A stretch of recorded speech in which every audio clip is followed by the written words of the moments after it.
আসসালামু আলাইকুম viewers, welcome to blog versus Farzana's চ্যানেলে। তো আজকে কচু চিংড়ি দিয়ে 50টি লাউ রান্না করে দেখাবো। তো প্রথমেই কাঁচামরিচ পেঁয়াজ নিয়েছি এবং সেগুলো হচ্ছে ভালো করে কেটে ধুয়ে নিয়েছি এবং কাঁচামরিচগুলো ফালি করে নিয়েছিলাম, পেঁয়াজগুলো কেটে নিয়েছি এবং ধনিয়া পাতাও নিয়েছি। আমরা কিছু পরিমাণ আদা রসুন হচ্ছে বেটে নিয়েছি যাতে ভালো একটা স্মেল আসে, ফ্লেভার আসে রান্নায়। তো ধনিয়া পাতাগুলো সুন্দর করে কেটে ধুয়ে কেটে কুচি করে নিয়েছিলাম। তো এখানে প্রায় 7 কেজির মতো হচ্ছে চিংড়ি মাছ রয়েছে। 7 কেজি চিংড়ি মাছ দিয়ে হচ্ছে আজকে লাউ রান্না করে দেখাবো। তো প্রথমে হচ্ছে আমরা গতদিন রাতেই হচ্ছে লাউগুলো কেটে রেখেছিলাম। দেখুন লাউগুলোর কালার কেমন দেখাচ্ছে, একদম সবুজ লাউ, কচি লাউগুলো হচ্ছে আমরা নিয়েছিলাম। তো লাউগুলো এই পর্যায়ে হচ্ছে আমরা ধুয়ে নিব। খুবই ভালো করে হচ্ছে লাউগুলো ধুয়ে নিতে হবে, কোনো ধরনের ময়লা যাতে না থাকে, তো সেদিকে অবশ্যই খেয়াল রাখতে হবে। দেখুন খুবই ভালো করে হচ্ছে লাউ ধুয়ে নিতে হবে। তো এই পর্যায়ে আমাদের লাউ ধোয়া হয়ে গিয়েছে। আমরা কড়াইতে তেল দিয়ে সেখানে হচ্ছে পেঁয়াজ ভালো করে ভেজে নিয়েছি এবং পেঁয়াজ ভাজার পরে হচ্ছে আমরা সেখানে পানি দিয়ে প্রয়োজনীয় মশলা, হলুদ, মরিচ, জিরা গুঁড়া, তারপর হচ্ছে সজের গুঁড়া সব কিছু প্রয়োজন মতো হচ্ছে দিয়ে দিচ্ছিলাম একের পর এক, এবং হচ্ছে লবণ দিয়ে দিয়েছি।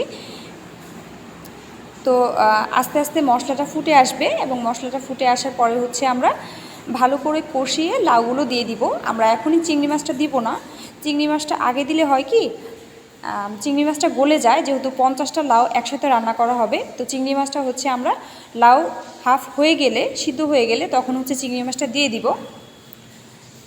তো দেখুন আমাদের মশলাটা প্রায় হয়ে গিয়েছে, আর একটু কষবে এবং হচ্ছে তেলটা উপরে উঠে আসার পরে হচ্ছে আমরা লাউগুলো দিয়ে দিব।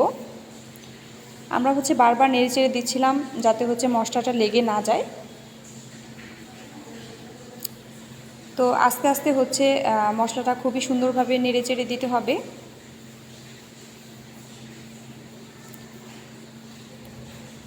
আমরা হচ্ছে আদা বাটাটা হচ্ছে দিয়ে দিয়েছি। আদা বাটা অল্প পরিমাণ দিতে হবে, না হলে হচ্ছে আদার একটা ঝাঁঝ আসবে লাউয়ের মধ্যে। খুবই সামান্য পরিমাণ আদা বাটা দিয়ে দিয়েছি। ভালো করে হচ্ছে নেড়ে চেড়ে দিতে হবে। এই পর্যায়ে হচ্ছে আমরা জিরা গুঁড়াটা দিয়ে দিয়েছি।